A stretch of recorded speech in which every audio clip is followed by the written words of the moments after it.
Para ma-explain ko lang sa inyo, bago po kami pumunta ng Mindoro,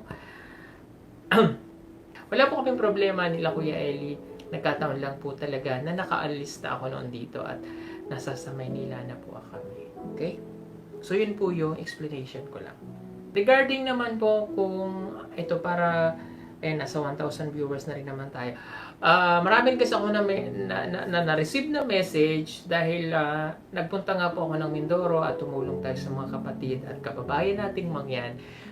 Dami nag-message bakit ko daw iniwanan na ang Davao, bakit binabayaan ko ang PB team, bakit kailangan umalis ako ng Davao, marami pang kailangan ng tulong dito sa Davao. Yung mga ganon na message at comment na aking pong nabasa. Anyway, ito po yung kasagutan, okay? Kaya po tayo umaalis ng Davao, no? Hindi para iwanan ang Davao City.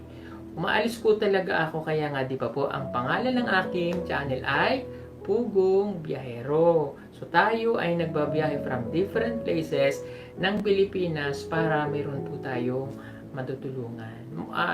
Nagkataon na sadyang nandito ako sa Davao pero maraming places na pinupuntahan at dito po ako nagtagal at bumalik ulit. Pero hindi naman po ibig sabihin na naiiwanan ko na ang Davao City, iwanan ko na ang team. Kasi may project pa po tayo dito na gagawin and yun yung kailangan nating tapusin at sa mga susunod pa. Umalis po ako dito pero yun po ay hindi para umalis na talaga. So may mga incident po talaga na ako ay umaalis para magbigay ng tulong sa ibang lugar.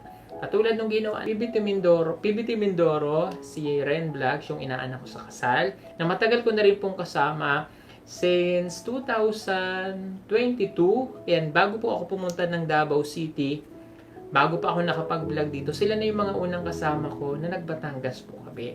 So, dahil meron po tayong mga kababayan nating mangyan doon na katutubo rin, at ako po ay talagang tubong Mindoro, sabi ko, tutulong din ako dun sa mga kababayan ko na taga Mindoro. Kaya po, pumupunta ako doon. So, para ma-introduce ko po ng maayos, ang team ay magtutuloy din ang pagtulong sa mga mangyan, mga katutubong mangyan.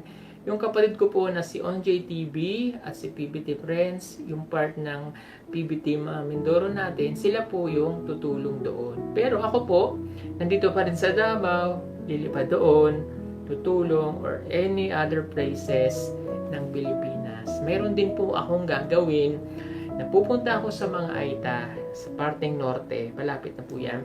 Tutulong din tayo doon kasi may mga katutubo pa rin tayo na mga kababayan po na nasa sa bundok na kailangan din nila ng tulong. Ano po? And gusto ko pong mapag-aralan ang bawat kultura, ang bawat pamumuhay ng mga katutubong ito na hindi natin madalas nakikita o hindi na madalas nakatira ng tulong, hindi na pupuntahan. Ako na po yung gagawa o yung team namin yung gagawa ng way para marating po natin sila. Na po? So again, hindi po ako aalis ng Davao, paganon-ganon lang tayo. Diba?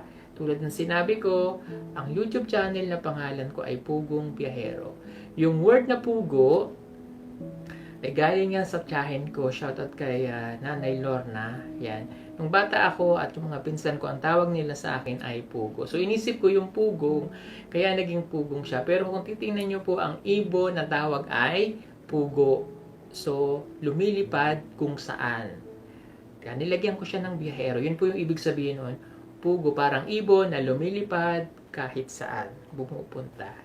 Yun po yun. So, again, hindi ako aalis ng Davao, hindi aalis ng Mindoro, pag ganon-ganon tayo, kung saan tayo makakatulong. Diba? Yan. And, kung napanood nyo yung unang vlog ko, yung mga solid brewers natin na nakapanood na sa akin since day 1, ang una kong binlog ay Laguna, Binyan, Quezon, Batangas, part ng Mindoro, saan pa ba? Tapos dito sa Davao, Pangasinan, nakarating din kami doon. Saan pa ba? Ayun, yun yung mga napupuntahan ko. At patuloy tayong tumatawid kung saan mayroon po tayong matutulungan. Okay? Good evening po sa lahat. Ayan, Florida Boss. O yan, sana po naintindihan nyo na po. Hindi po ako aalis ng Davao. Hindi rin ako aalis ng Mindoro. Pag ganon-ganon tayo. Ayan, di ba? Mas masaya kapag marami tayong natutulungan at hindi tayo nag-i-stay lang sa isang lugar, no? Yung Davao, akala natin maliit lang siya. Sabi nila, bakit lagi na lang ako nandito? Davao City is a large city. Siya yung pinakamalaking syudad sa Pilipinas. Diba? Davao region is napakalaki. May Davao Oriental, Davao Occidental, Davao de Oro, and Davao del Sur, Davao del Norte. Napakarami, napakalaki. Napakalaki niyan. So, yun yung mga pinupuntahan po namin na iba't ibang lugar. Nakapunta na rin kami ng Agusan, punta na kami ng Jensan, at pupunta rin kami ng Cotabato, at pupunta rin po ako ng Tawi-Tawi. Ayan, abangan nyo yan. Pupunta rin ako ng Tawi-Tawi. Dahil meron din tayo dyan mga katutubo, no? Nandyan yung mga katutubo nating Badjao, and marami pa na hindi ko pa alam na mga lugar na mayroon pala, mayroon pa palang mga katutubo na ganito na hindi naman napupuntahan pa. Pero yun lang tayo mga sa safe na lugar po. Ano po?